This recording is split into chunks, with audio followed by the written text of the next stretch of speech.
Hello, I'm Chiranjit Gupta, and you're here with me at the Energy Connect studio at the 9th OPEC International Seminar in Vienna. We have in the studio with us today Jassim Alshirawi, the Secretary General of the International Energy Forum. Thank you, sir, so much for joining us today. It's my pleasure to be with you and to be with Energy Connects. Thank you. And to start off, could you talk to us about the impact of the global population rise, especially in the global south, and how it's creating energy poverty? What is the IEF doing in this regard? Energy poverty is a global crisis. Today we have more than 700 million people who lack access to electricity, and we have more than 2.3 billion people who are still using traditional biomass for cooking. Energy poverty traps communities in cycles of low productivity, poor health, and limited opportunity, and it's mostly borne by women and children. We cannot credibly talk and speak about energy poverty and about sustainable development unless we ensure that so many are not blocked out of the modern energy systems.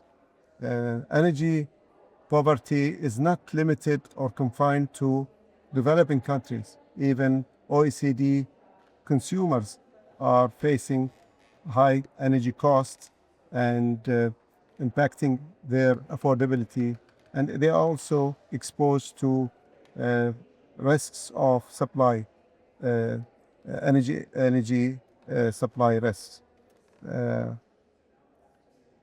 And today we have populations growth in regions where the access to electricity and to energy is the weakest.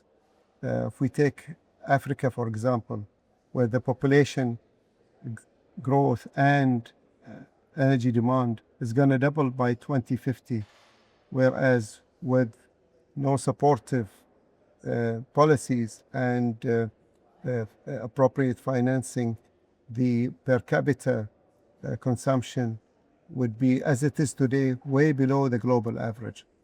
The developing country and the global south needs affordable, reliable, and resilient modern energy systems, and systems that include, very conventional energies and renewable energies, but tailored toward their, national context, local realities, and to meet their aspirations for modern energy systems.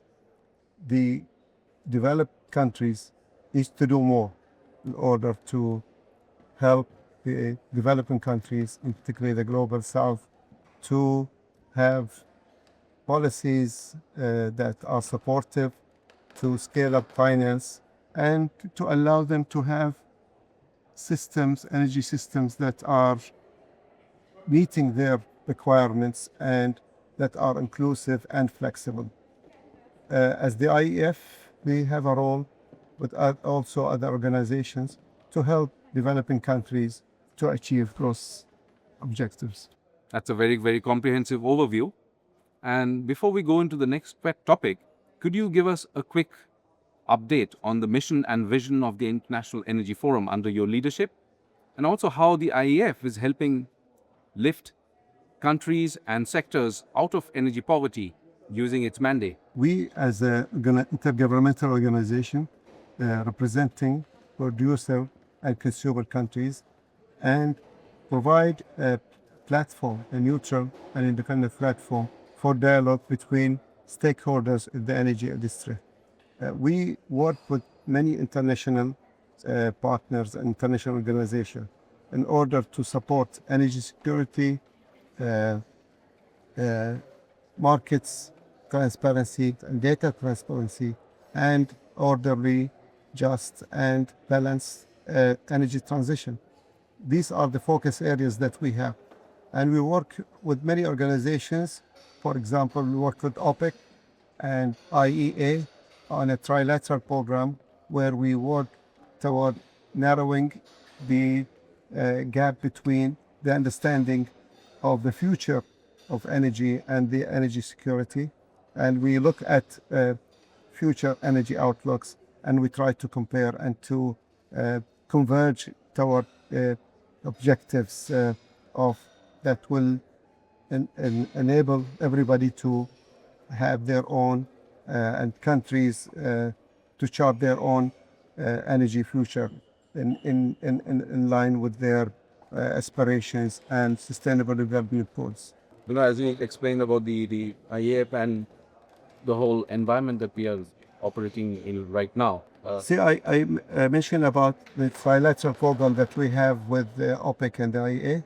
We also coordinate the Joint Organization Data Initiative, JODI, and we work with 7 international partners, including the UN Statistical Division, UNSD, Eurostat and Euro, OLADI in South America, and APEC in Asia Pacific, as well as gas exporting countries forum.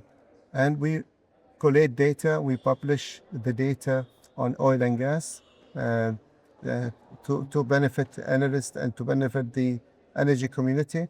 We are continually working toward improve the data quality in terms of completeness, sustainability, and accuracy.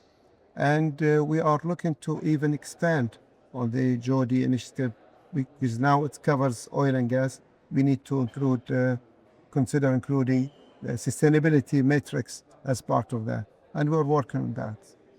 That's an excellent point. And from your global standpoint, you have a very good perspective of the global energy industry. And so my next question is about how the energy sector in general and the global economy can strike a balance between energy security and achieving a low carbon pathway, like you spoke about, a sustainable pathway. I think it's important that we diversify, whether it's countries or even companies. They need to diversify, and we need to include all forms of energy and all forms of technologies. The world needs a lot of energy with the growth in population, with the industrial development, and with the urbanization, as well as the digitalization and the AI energy requirements. I think we need all sources of energy to be part of the energy mix. And also for the oil and gas and the hydrocarbons, we need to consider decarbonizing and to consider technologies that will enable us to produce and consume hydrocarbons, but to limit their impact on the environment and to achieve the climate goals. Going back to where we started from about the discussion about energy trilemma and energy poverty, access is really important. How is the IEF supporting the energy sector in, for example, achieving a cleaner but also more affordable and secure energy future? We work with, as I said, with many organizations, and we work on many initiatives. For example, we had the Global Energy Solutions Initiative, JC, where we had given voice to many regions of the world. And this has included Asia, Africa, the Americas, Europe, Middle East, where we held a lot of platforms and we listened to experts and to all those stakeholders involved in the energy industry. And we published their reports on that. We work with organizations like OGCI and OGGC on decarbonizing, and we also work with we want to give the Global South a voice, and we work with the organizations like the Apple and African Energy Chamber in order to include